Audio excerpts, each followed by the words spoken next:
el año 1947, unos hombres ingresan a la Catedral de Caracas y profanan el panteón de la familia Bolívar. Rompen algunos nichos y esparcen las osamentas.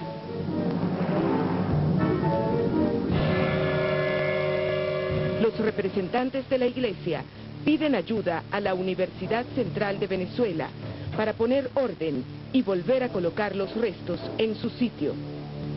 En esa comisión está presente el doctor José Pepe Izquierdo, un importante investigador de la época. Uno de los elementos que más llamó su atención fue encontrar un cráneo al que le habían practicado una autopsia. No tenía conocimiento que a ningún familiar del Libertador le hubiesen practicado ese proceso. ¿Era posible que ese fuese el cráneo de Bolívar, que por alguna razón había terminado allí?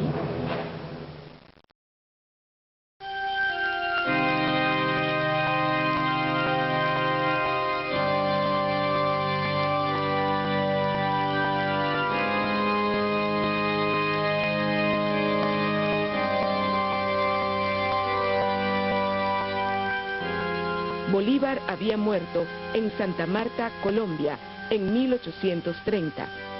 Allí le hicieron las ceremonias fúnebres.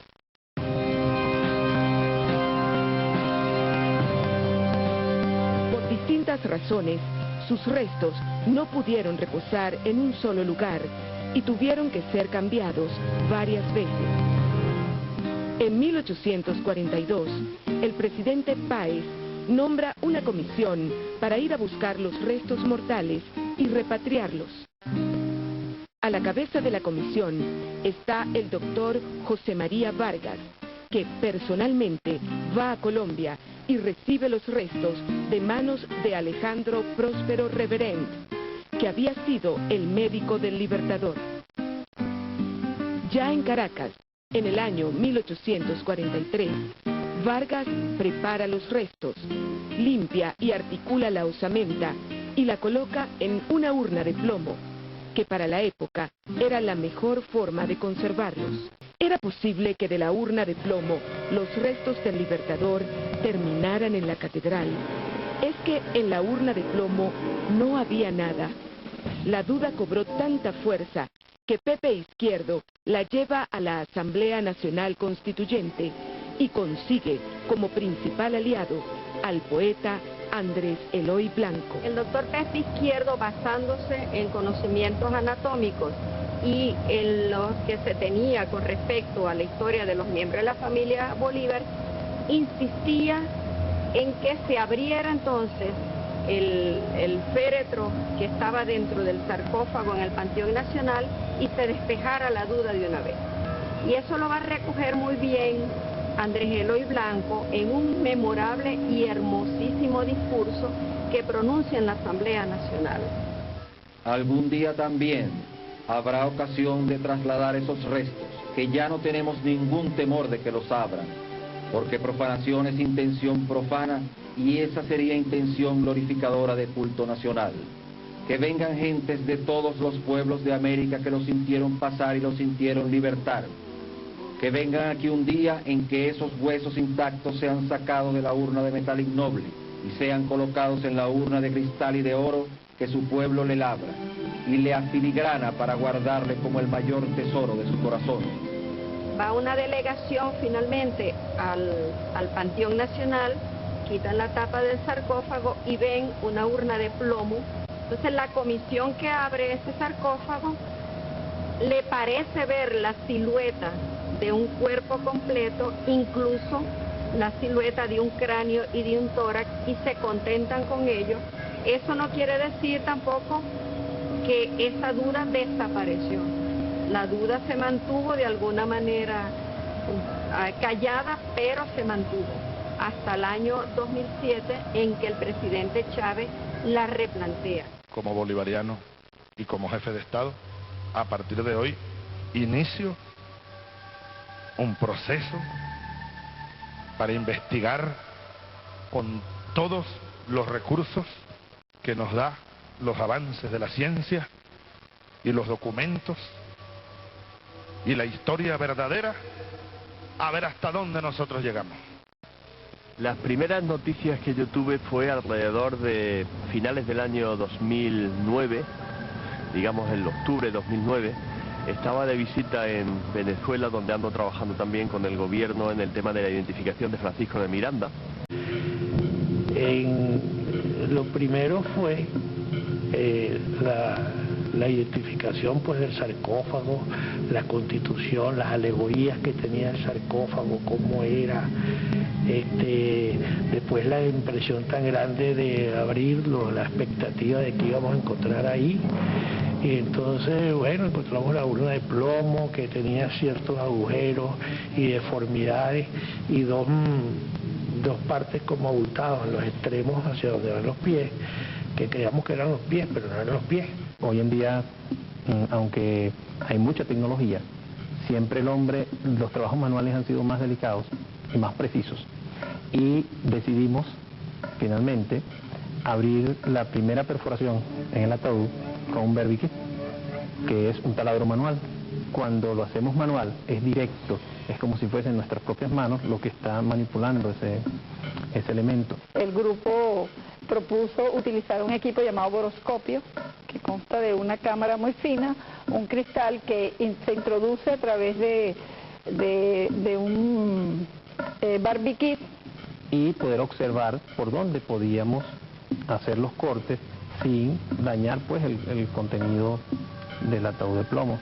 Los documentos históricos no nos arrojaron datos específicos sobre la disposición de lo que podíamos encontrar dentro, es decir, no teníamos ningún croquis, ningún plano. Una vez identificada la posición exacta de toda la estructura del esqueleto de nuestro libertador, entonces dimos inicio, con esa perforación, dimos inicio con una tijera. ¿Cuál es la idea? Primero, hacer el corte lo más limpio posible. Si bien hubiéramos podido hacer un corte perfecto desde el punto de vista de direccionalidad, no estábamos garantizando con esto la no contaminación de la parte interna. Entonces preferimos tener el control manual de manera de precisar y ir controlando efectivamente que no se contaminara nada de la parte interna del ataúd. Como todos sabemos, el plomo es un material, es un metal muy dúctil, muy maleable. No sabíamos exactamente cuál era el espesor de la lámina de plomo, entonces esto de alguna manera nos permitió con la tijera ir avanzando cuidadosamente. Sin embargo, queríamos hacerlo lo más perfecto y sin embargo el metal mismo se iba deslizando a través que íbamos produciendo el corte. Visualizar los restos del libertador cubiertos con un manto de damasco negro. Luego, por supuesto, la apertura del manto y luego la osamenta. Ver el esqueleto del libertador, bueno, eso fue una impresión, así nos quedamos todos como paralizados. Debajo de una de esas cajas que estaban hacia los pies había otra caja achatadita, pegadita así, que era como un sobre, pero de plomo. Yo saqué eso que estaba ahí escrito y me acuerdo que se lo entregué, estaba arriba del sarcófago, nosotros estábamos abajo, al vicepresidente. Porque no sabíamos que leer, después no nos permitieron leer. Y no es más que el acta de preparación que hizo el doctor José María Vargas en el año de 1842. Eso a mí, y creo que a todos, ¿no?, me dio, por ejemplo, la seguridad desde que el doctor José María Vargas hizo la preparación del cadáver del libertador hasta el momento en que lo volvemos a examinar nosotros, se conservó una cadena de custodia.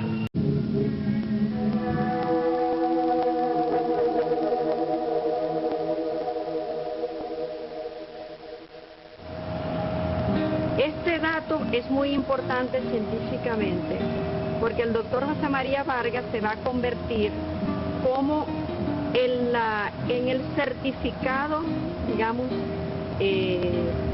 definitivo o final, que va a permitir mostrar la cadena de custodia desde que muere el Libertador en Santa Marta hasta esta exhumación que se hace ahora el 15 de julio del año 2010.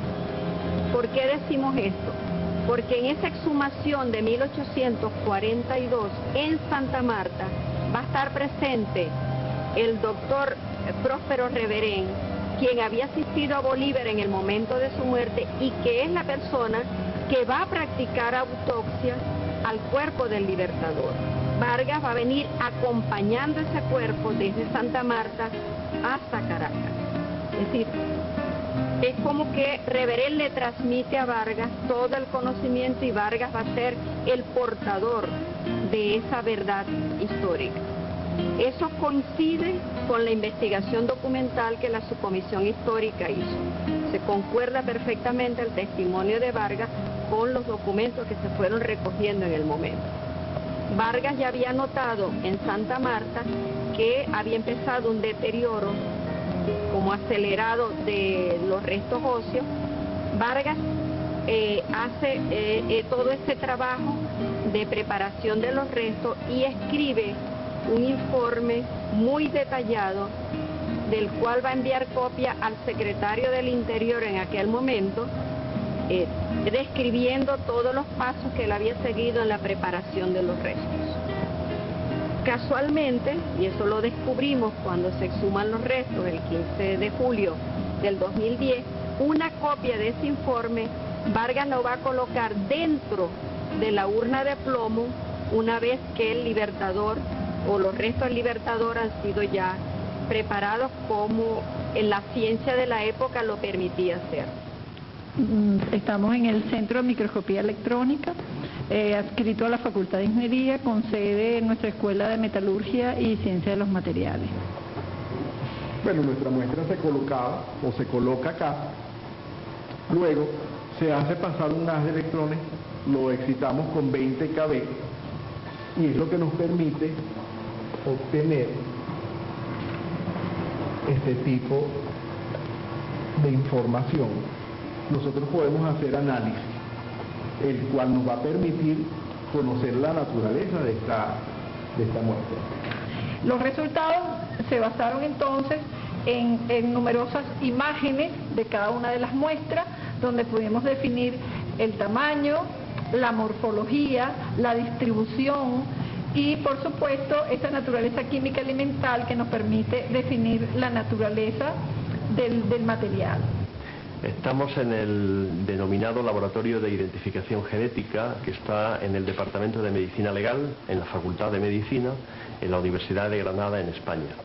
Y aquí básicamente nos dedicamos todo el tiempo a estudiar y analizar el ADN con fines de identificación humana. En el fondo lo que tenemos que hacer es aislar el ADN, y el ADN está dentro de las células y las células a su vez están dentro de los diferentes tejidos. Entonces unas veces tenemos que obtener el ADN de huesos, por ejemplo, pero otras veces de una mancha de sangre, que la mancha de sangre tiene células en su interior, otras veces es de un pelo, otras veces puede ser de un fragmento de un tejido, una biopsia, etcétera. El proceso de análisis, por lo tanto, lo primero que hay que hacer es la extracción del ADN. En el 43, el doctor José María Vargas dijo que ya algunos de los falanges ya no estaba. Y estaba en Santa Marta, muy húmeda. Y Caracas también es muy húmeda. No estaba enterrado en forma hermética, no estaba en seco. Entonces todo el proceso de composición estaba en marcha durante todo este tiempo. Entonces lo que le daba fue muestras que tenían muy poco ADN. El proceso aquí fue lento, llevó 3 o 4 meses de trabajo. Y esto se debe a que el análisis de ADN del hueso es complejo en sí, porque hay que destruir el hueso, hay que pulverizarlo, y también porque las muestras eran muy pequeñas. Pero cuando uno encuentra un material muy degradado, muy antiguo, o muy pequeño, muy poca cantidad, por ejemplo un trozo de pelo o un trocito de hueso, el modo más adecuado de afrontar ese estudio es con el ADN mitocondrial.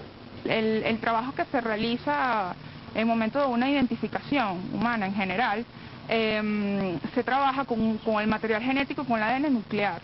pero hay un material genético contenido en las mitocondrias, que son organelos celulares justamente. Voy a citar un ejemplo de una gran amiga, colaboradora, licenciada Lisbeth Borjas, de la Universidad del Zulia, del Laboratorio Genético de la Universidad del Zulia, en donde ella le dice a sus estudiantes que es algo así como tirar una torta con crema y pasitas desde un piso 13 y que caiga, y obviamente si uno busca entre los escombros y busca las pasitas van a estar íntegras, ¿no?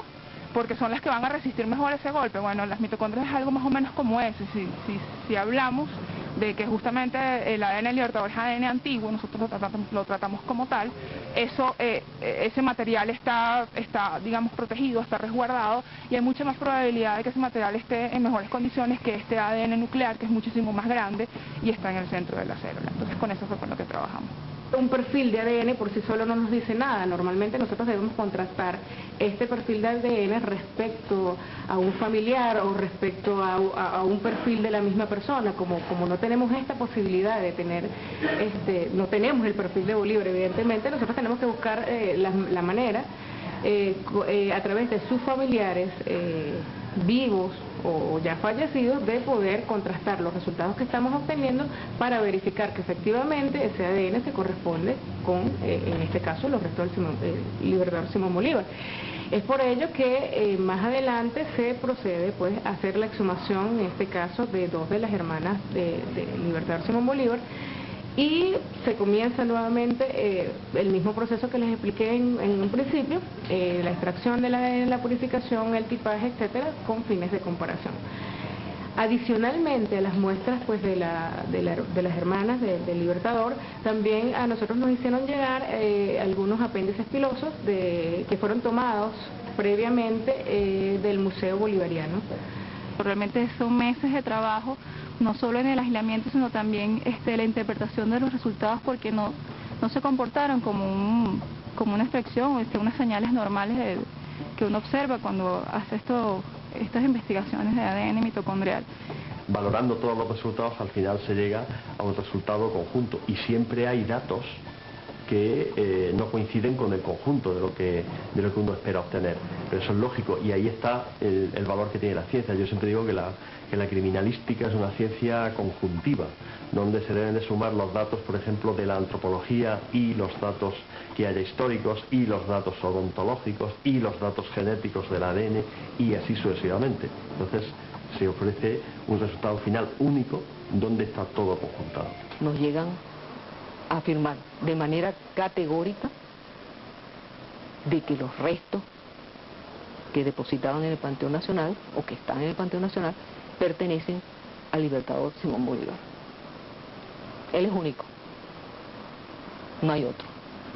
Con todos los datos que hemos manejado, donde los del ADN no han sido los más importantes, pero con todos los datos antropológicos, ontológicos, incluidos los genéticos, valorados con todos los compañeros de Venezuela, y por supuesto todos los datos históricos que hay,